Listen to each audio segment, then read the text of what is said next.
साथियों, इसी सर्वे में एक और बड़ी अहम बात सामने आई है। सर्वे के अनुसार शहर और गांव में होने वाली खपत का अंतर कम हुआ है। पहले शहर का एक प्रति परिवार जितना खर्च करके खरीद करता था और गांव का व्यक्ति जो करता था बहुत फासला था। अब धीरे धीरे गांव वाला भी शहर वालों की बराबरी करने में लग गया है। हमारे निरंतर प्रयासों से अब गांव और शहरों का ये अंतर भी कम हो जा रहा है।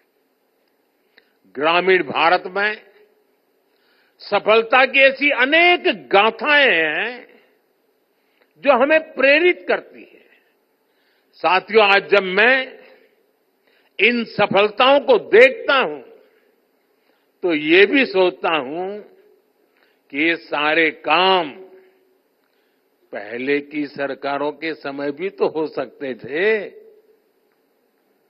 मोदी का इंतजार करना पड़ा क्या?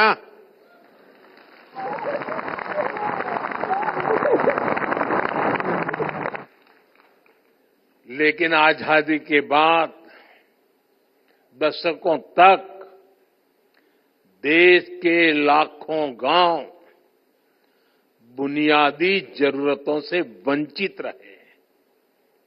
आप मुझे बताइए, देश में सबसे ज्यादा एससी कहां रहते हैं?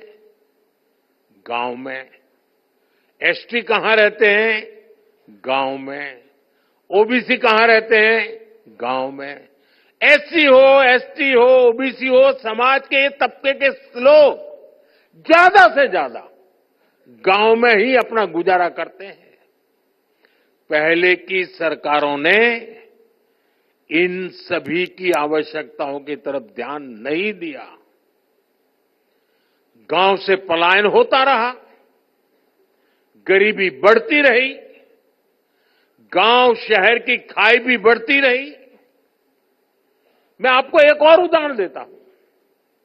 आप जानते हैं, पहले हमारे सीमावर्ती गांवों को लेकर क्या सोच होती थी? उन्हें देश का आखिरी गांव कहा जाता था। हमने उन्हें आखिरी गांव कहना बंद करवा दिया।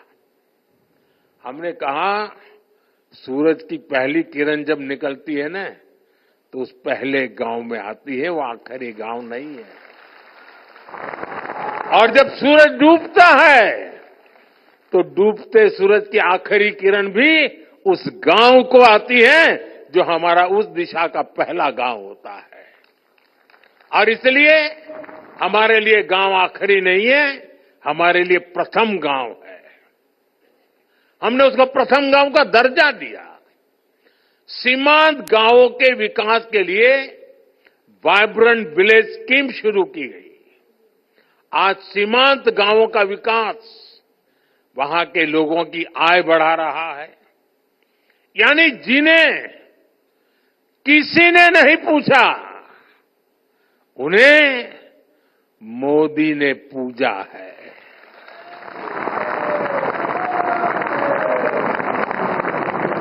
हमने आदिवासी आबादी वाले इलाकों के विकास के लिए पीएम जनधन योजना शुरू की।